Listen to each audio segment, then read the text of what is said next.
Unity of the Huachucas presents Jon Messenger.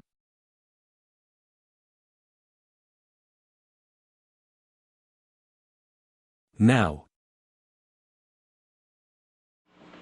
There's always some little surprise in here. I stole this off the wall.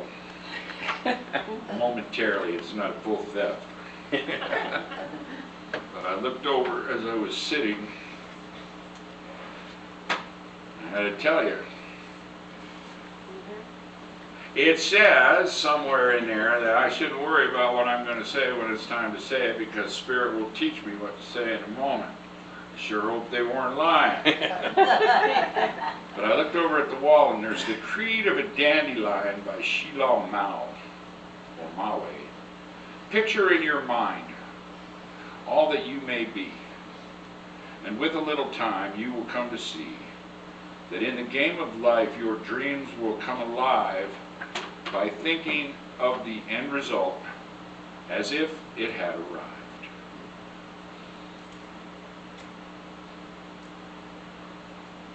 It's been a pretty good week around Little Jacob's Music Shop this week, and I attribute it to the fact that I saw a little film the other day, very short little film, amongst the morass of junk that I can get from Facebook.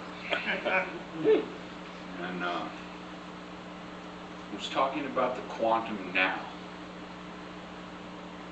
And in this particular little film, it said if I put myself alive, entirely present, in the only thing that is real, which is this moment, there's history, and there's mystery, there's past, and there's future. But the only thing that we really have that's true now is the now. And when I'm not here, then my now is generally being abused. There's a lot of ways to talk about it. Once upon a time in a little room, I heard that when I have one foot in the future and one foot in the past, I'm standing over the now and desecrating it in ways that you might imagine. And it's hard for me to stay in the now. The history buff, and I studied history, and I enjoy history. I got all the numbers right and the dates. Even if in 1492 it turns out that Columbus wasn't as nice a guy as we'd hoped when we were in the third grade. But in the past few weeks, maybe the economy, maybe whatever else it is that you can find in the newspaper that tells you why you should be distressed, all those things were happening and weighing on me, and consequently the doors weren't opening and people weren't coming in and laying money on the counter for us to put in the drawer. But the bills are there. The light bill's there, the water bill's there, the rent's due, the transaction privilege taxes are due, and you got to pay them, and where am I going to... It just was a mess of terror and fear, apprehension. And I hit this little thing, and it's talking about being in the quantum now, and it said when I'm fully present in the quantum now, I build an energy field around me that goes out up to 9 meters out. And just as I move through the life, we all, when in this state, become a blessing to each other. That when I allow myself to slide off into fear of the future or whichever emotion, longing or apprehension, disappointment, feelings of failure from the past, that my energy field diminishes, becomes ever smaller, ever smaller, ever smaller, ever smaller, until all I have to change matter is matter. No energy left. Matter cannot be changed or altered by matter. I need the energy to alter those things that I'm trying to do in the now. And it's a difficult thing for me to comprehend. It's a difficult thing for me to wrap my head around, even though it's a very simple idea to just stay fully present in the moment. They go tick, tick, tick, but as I enter the next moment, don't let me long for the moment that I left behind. Don't let me fear for the moment that's coming next. If I don't get hit by a meteorite, I can safely assume, and assumptions are always dangerous, I can safely assume that there will be another moment in my life. So I thought about this energy field, and my energy field was feeling very depleted. I didn't have a good attitude. The doorbell rings when they open the store, and I can think, oh boy, another customer to help, to serve. Or I can think, what does this schmuck want this morning? Oh, look, another guy with a filthy guitar that never took care of it one day in his life is coming into the store to tell me about music. There's a lot of bad things that can happen up here in this head. And I got to tell you, the things that we've talked about here when I come to share, do not get the idea that I've got this down pat. Because I don't have anything down pat. What I got is a good nose for a book, and read and memorize an idea, and then try to practice it. And trying is a thing that usually doesn't necessarily get things done. And oftentimes is the phrase that comes out of people's mouths, well, I tried, or I'm going to try. I'm still trying to quit smoking, and we're not getting anywhere with that particular attitude. Not getting anywhere at all. So I just pulled my little gear shift and went into the store on Tuesday morning. And by changing my thinking just that little bit, got instant results on Tuesday. People came in the store. People that we hadn't seen before. New customers from wherever. Just pop, pop, pop, pop, pop, pop, pop. Like little mushrooms growing in the yard. They just popped up. And it turned out to be the best week that we've had in a long time. Because I was able to stay pretty even on that keel. I slip off every once in a while and go back to the messy thinking, but I really made an effort to make myself aware of the fact. And I think it's fact that now is the only time. The Bible tried to tell us. It's got in there something I've been waiting for forever. It says now is the time of salvation, or now is the day of salvation. When's that? Now. Where's it out on my calendar? It's now. For 2,000 years it's been now. For 5,000 years it's been now. Did you ever read a little book called The Secret? There's a little book out there called The Secret, and it talks about some basic spiritual principles and points out notable figures in the past that have used these principles. And I've come to the conclusion that some of the powers that be in the physical world know very well how much power is in us. And they don't want us to use it. They want us to get up in the morning and be very dutiful about reading the news. You get the gloom and doom report with your coffee and start your day off in fear. That fear creates a tendency. And tendencies eventually stop being, I have a tendency to do this, and it's just I've made a choice to do this. I'm aware that the tendency may not lead me where I want to go. I have a tendency to be fearful and agitated when I read the gloom and doom report. I find that and I talk about social media all the time now because, like I've said before, we've got in the now, every day, we've got two really good opportunities to hate everything. Yeah. And that's on social media and in traffic.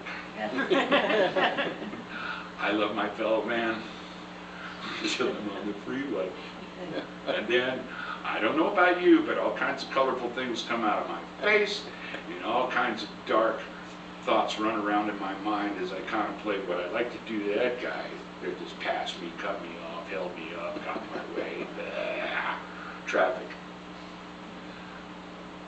And the only thing I've found that'll do anything about that is, whether I'm aware of it or not, is to come back to the now and be grateful just to be here, just to still be living. I don't have cancer. I don't have asthma. By the grace of God, good genes, I don't have emphysema. When I look back on my life and the things that I have successfully left behind that hindered me, I'm pretty blown away by the fact that I survived it all. Because I tried really hard to do myself in, and it wasn't a conscious suicide sort of thing. It's just that, among other things, I'm a member of a generation that turned party into a verb. And the way that you partied was to test your constitution, to see whether it would fail you. And by this great miracle, I'm still here.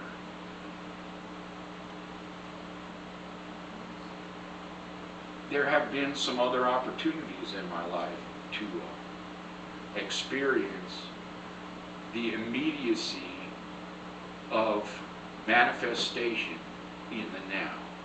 It's the only place it can come. This little thing, for me to think of the end result as if it had arrived. A great singer-songwriter passed away just recently. It was Chris Christopherson. And I was reading about him this morning. And if you don't know a lot about him, he was born into a military family and kind of predestined to take a military career. He was 5'9½". He didn't have the build or the brawn to be a tight end or a linebacker in football, but nonetheless he played. His football coach said that he didn't play football by the will of God, he played football by the will of Chris Christopherson. He went on to be a Rhodes Scholar, he was a captain in the Army, he was a ranger, he was a helicopter pilot, he was married. And he left it all behind to go be a country songwriter. His family disowned him. They thought he was crazy. In the whole time of the disillusion of his previous life, he said that he never once felt like he was failing, just changing. And that the only reason that any of the things that we can look back and say that he achieved, the only reason that they happened to him was just because he imagined it to be so. He held this end result in his mind as if it had arrived. And that's what struck me about reading that this morning and then running into this on the wall. For anybody that doesn't know the story, the first time I came to speak, I was looking for a copy of The 12 Powers of Man by Charles Fillmore. And I couldn't find mine. So I thought, oh, they'll probably have a copy on this shelf back there. And there was a copy on the shelf back there, and it had an inscription, "From me to my mother from 35 years ago," waiting for me on the shelf when I came in the moment. It says, "Ask and ye shall receive." It says, if you have faith as a mustard seed, just this little bit, that you can move the mountain. But the world tells us, no, you can't do that. You can't do that then. You can't do that now, and you can't do that tomorrow. Because this is happening, that's happening, this is going wrong. And all that is a result of people who are acting without a light of God that surrounds them, a love of God that enfolds them. If I don't recognize it, it can't help. The phrase, let go and let God. Little girl takes the dolly to daddy and says, fix this for me, but she won't turn it loose. Child, I can't fix it if you won't turn it loose. And I have to let go of it when? Tomorrow? Still won't be fixed. I gotta let go of it now.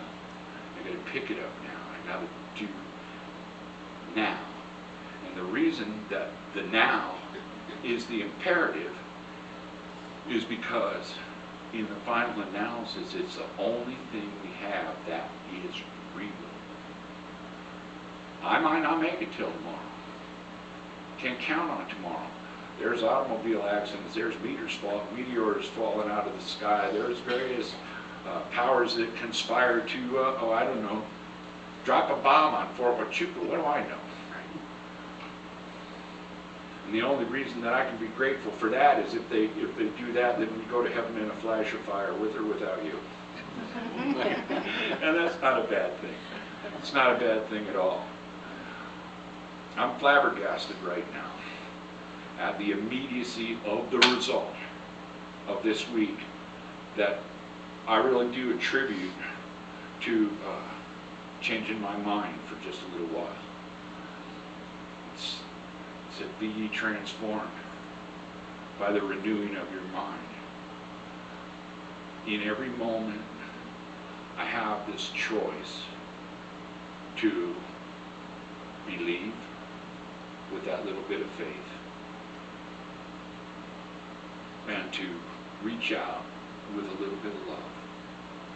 And the end result, whenever I practice this, is always amazing. It's just challenging to stay in the moment. There are so many things that tug at us and pull at us.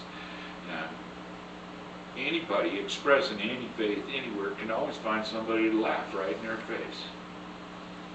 And then it becomes simple to doubt. One of the greatest phrases that I ever found in these rooms was that thoughts held in mind produce after their kind. If that thought is a loving thought, it produces loving results. If that thought is a fearful thought, and that's what I'm holding on to, it produces fearful results. Leaves me grateful that I ever got in bad enough trouble to get sent to the counselor that I had to go see that said to me, what are you doing about church? I said, nothing. I sleep in on Sunday mornings, thank you very much. Generally at that time on Sunday morning I had a hangover, and I had it right now. I don't want to go anywhere, I don't want to talk to anybody. Just want to get up and fix my hangover. So this guy says to me, how about unity? I said, what, the Unitarian? He said, oh, no, this is unity. And he gives me a daily word and sent me on my way and told me where I could find them. And then I went and found them. Kathy and I found the unity in the Grove in Lakeland, Florida. Started dressing the children up in ties and dragging them off to have their youthful resentments of having to go get spiritually adjusted. But in this moment, it's all come together pretty cool. So, in this the next coming moment and the moment after that, after we leave this building today, when the situation is in doubt in your mind, come back to the now. Remind yourself that the light of God surrounds you, that the love of God enfolds you, that the power of God protects you, that the presence of God watches over you, watches over me, that wherever we are, God is, not just there, is through me, as me. It really blew me away the first time I opened Charles Fillmore's Metaphysical Dictionary, and he commissioned a dictionary to look up the original meanings of words in the Bible. And so for Christ, it said, reveal your true self to yourself by affirming, I am the Christ, Son of the living God. You want to scare the Jehovah's Witnesses at the door some morning? Tell them that. But I am the Christ, Son of the living God, and so are you. We are one, and we are one in the now. So, I move on to this song I brought you this morning.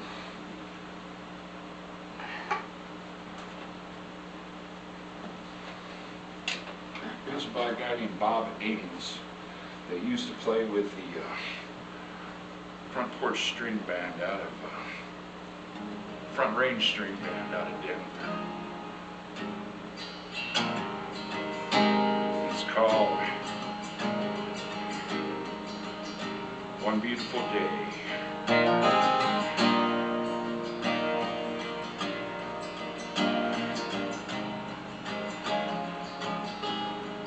If we believe that we should make a new beginning,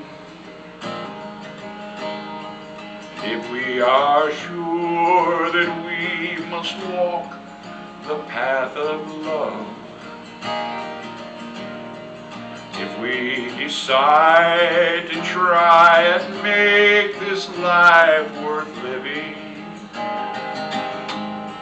then we must look within as well as up above.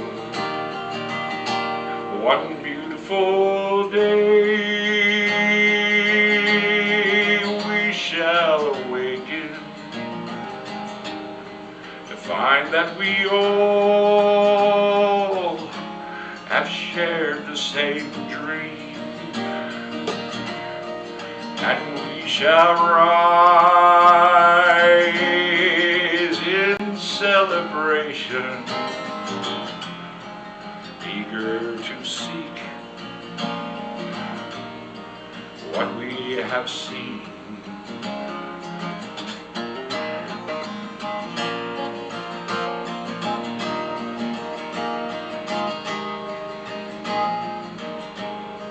When we have loosened all the heavy chains that bind us,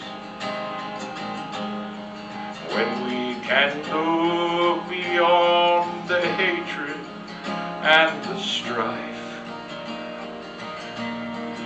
when we rejoice in all the differences among us, then we shall truly know the beauty of this life. One beautiful day we shall awaken to find that we all have shared the same dream. Then we shall rise in celebration, eager to seek what we have seen. So eager to seek what we have seen.